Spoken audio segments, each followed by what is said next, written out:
नाटी दुल्हन। मयंक की बीवी नेहा की हाइट बहुत ही कम थी। वो इतनी नाटी थी कि लोग उसका कई बार मजाक बना देते।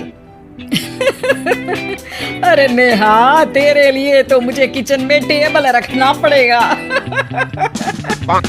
माँ जी, इतनी भी नाटी नहीं हूँ मैं। और हाँ, हिल्स पहनकर तो बिल्कुल आपके बराबर आ जाती हूँ। अरे तेरे पापा ने महंगी कार का लालच दे दिया, वरना तो मेरे बेटे के लिए लंबी लंबी लड़कियों की लाइन लगी थी। क्या बताऊं तुझे, कटरीना फैल थी उनके सामने। पर माँ जी, आपका मयंक भी तो हाइट में कौन सा अभिषेक बच्चन की तरह है जो कटरीना मिल जाती। वैसे भी मेरी और इनकी जोड़ी तो राम सीता की जोड़ी है, राम सीता की। एक दिन सभी खाना खा रहे होते हैं, तभी माँ, दाल बहुत अच्छी बनी है, जरा और देना। रुको जी, मैं लेकर आती हूँ, किचन में है। वैसे भी मैं खड़ी ही हूँ। ये सुनकर सास हंसने लगती है। तुम खड़ी हो या बैठी, एक जैसी लगती हो। बस कीजिए जी, अभी हिल्स नहीं पहनी है। वैसे भी हिल्स पहनती हूँ तो आपके बराबर ही लगती हूँ। एक दिन नेहा सब्जी लेने बाहर निकलती है तो पड़ोसन कहती है, अरे देखो देखो कितनी नाटी है। मयंक तो दिखने में अच्छा है, हाइट भी ठीक ठाक है। फिर क्या जरूरत थी ऐसी नाटी बहू लाने की।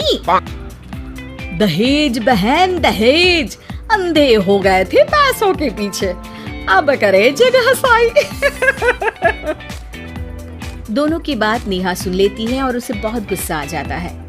आंटी जी, एक बात बताओ, मेरे पापा के पास पैसे हैं, उनको अच्छी लड़की की तलाश थी, ये पसंद आए और शादी हो गई। इसमें मेरा क्या कसूर है जो आप लोग मुझे सुना रही हैं? अरे नहीं नहीं नेहा, हम तो तेरी सास की बात कर रहे थे कि कितनी लालची औरत है। देखिए, वो लालची नहीं है। हाँ, उनकी कुछ शौक है जो वो अपने बेटे से पूरा करवाना चाहती है। और देखा जाए तो उसमें उनकी गलती भी क्या है भला। अगर इन्होंने मुझसे शादी की है तो जरूर कुछ न कुछ तो अच्छाई नजर आई होगी ना। और अब ना तो मैं आपकी बहू हूँ और ना ही आपके रिश्तेदारों को मुझसे मिलना है। फिर ये बात समझ नहीं आई कि आप इतना परेशान क्यों हो रही हैं। ये बोलकर नेहा वहाँ से निकल जाती है। नेहा, चलो तैयार हो जाओ, हम लोगों को एक पार्टी में जाना है। नेहा तैयार होकर पार्टी में जाती है, जहाँ मयंक का दोस्त उससे कहता है, अरे मयंक, तू लकी है यार, तेरी बीवी की हाइट इतनी कम है कि तुझे बच्चे की जरूरत ही नहीं है, भाभी ही बच्ची जैसी है। और मयंक, मेरी बीवी इतनी कम हाइट की हो ना तो मैं तो घर से बाहर ही ना निकलूं, कहीं फुदक कर चली गई तो लेने के देने पड़ जाएंगे। सभी नेहा पर हंसने लगते हैं। तभी पार्टी की जगह पर आग लग जाती है।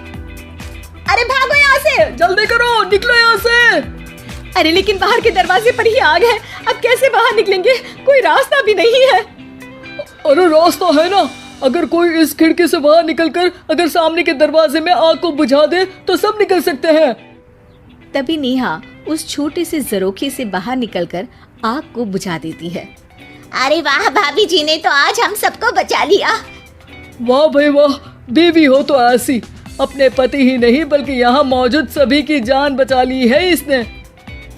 भाई मयंक, माफ कर देना, तेरी बीवी तो सच में कमाल है। मुझे ये बात पता है और मुझे मेरी बीवी पर गर्व है।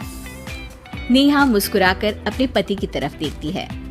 कुछ दिनों बाद जब नेहा और उसकी सास मार्केट जाती है, वहाँ पर, अरे भैया, ये कपड़ा तो देना, कितने का पड़ेगा? माता जी, ये तो बहुत महंगा कपड़ा है, लेकिन अब बस सिर्फ 2 मीटर ही बचा है। मेरे तो किसी काम का है नहीं ये टुकड़ा, तो आप 100 रुपया ही दे दीजिए।